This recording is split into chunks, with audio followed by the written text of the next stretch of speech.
Assalamualaikum warahmatullahi wabarakatuh. Halo teman-teman semua, bersama saya Abdullah di sini. Pada kali ini saya akan menjelaskan mengenai subbab materi dari bab 3 biologi mengenai bab substansi genetika yang fokus pada materi hari ini tentang replikasi DNA. Sebelum kita jauh mengenai hal-hal yang berkaitan dengan replikasi DNA, kita akan mengenalkan pertama yaitu mengenai pengertiannya terlebih dahulu. Pengertian dari replikasi DNA itu apa sih teman-teman? Replikasi DNA itu kalau kita misalkan melihat kalimat atau kata replika itu kita sering kali mendengarkan maknanya itu ada sebuah benda tersebut ketika ada replikanya berarti benda tersebut lebih dari satu. Nah, itu bisa kita konservasikan ke pengertian dari replikasi DNA. Kalau misalkan pengertian secara mudahnya, replikasi DNA itu merupakan proses penggandaan DNA di nukleus pada fase interfase atau pada pembelahan sel. Nah, selain ada pengertian, tadi kan kita sudah mempelajari tentang pengertian. Sekarang kita mempelajari tentang tujuan, teman-teman. Tujuan dari replikasi DNA itu ialah agar sel anak yang mengandung DNA nanti, agar sel anak yang terkandung pada DNA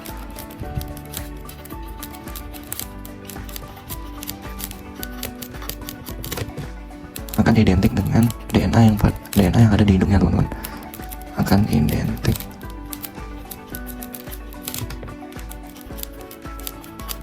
dengan DNA induknya.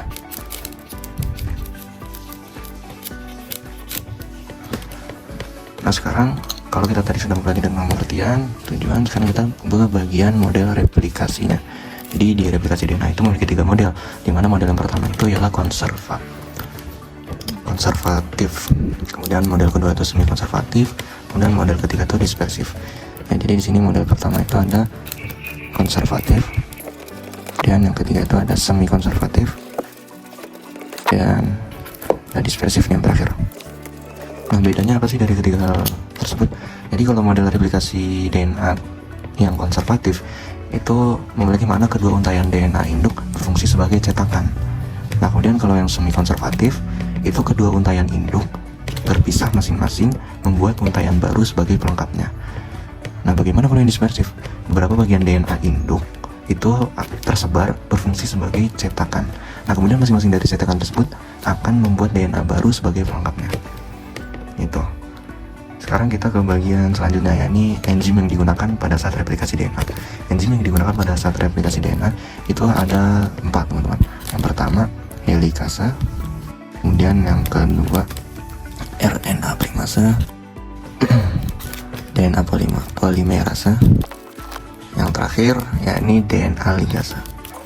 Nah, nanti enzim-enzim keempat ini akan digunakan pada saat proses replikasi berlangsung atau mekanisme replikasi. Untuk lebih jelasnya mungkin kita akan lanjut ke bagian berikutnya mengenai mekanisme replikasi DNA yang nanti akan dihubungkan satu sama lain dari enzim-enzim yang digunakan ini.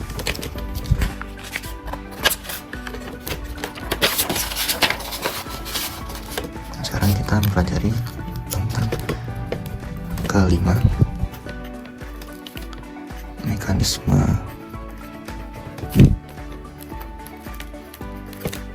replikasi DNA.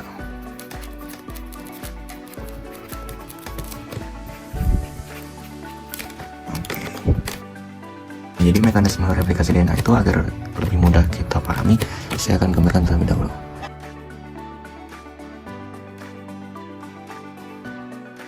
Jadi urutannya begini, secara jelasnya kita urutkan dari enzim pertama, ini enzim helikase. Jadi enzim helikase ini nanti dia akan terbelah menjadi 2 rantai, di mana 2 rantai ini itu masing-masing akan diikat oleh protein. Nah, ini ada protein. Rantai pertama ada leading strand sama lagging strand, di mana fungsi dari protein yang mengikat satu sama lain tersebut ialah untuk menstabilkan rantai tersebut. Nah, kemudian masing-masing rantai itu memiliki mekanismenya masing-masing. Jadi leading strand punya mekanismenya masing-masing, lagging strand juga mempunyai mekanismenya masing-masing. Kalau leading strand itu nanti terdapat RNA primase, di mana RNA primase ini akan membentuk RNA primer. Nah, kemudian selain ada RNA primase, dia juga ada enzim DNA polimerase. Nih, enzim DNA polimerase. Enzim DNA polimerase ini nanti akan menggabungkan nukleotida dan akan membentuk menjadi DNA yang baru. Nah, kemudian kita beralih ke mekanisme yang berikutnya, ya ini lagging strand. Kalau tadi lagging strand, kemudian lagging strand. Lagging strand ini dia ada enzim primase teman-teman. Yang kita lihat nih, enzim primase. Enzim primase akan membentuk RNA primer. Nah, kemudian ada DNA polimerase juga. DNA polimerase ini akan menggabungkan nukleotida menjadi rantai DNA yang baru. Nah, rantai DNA yang baru itu nanti bentuknya akan terpotong-potong, disebut dengan fragmen Okazaki. Kemudian yang terakhir adanya DNA ligase. DNA ligase ini menyatukan fragmen Okazaki yang tadi oleh DNA polimerase. Itu fragmen Okazakinya akan menjadi rantai DNA yang baru. Gitu, teman-teman.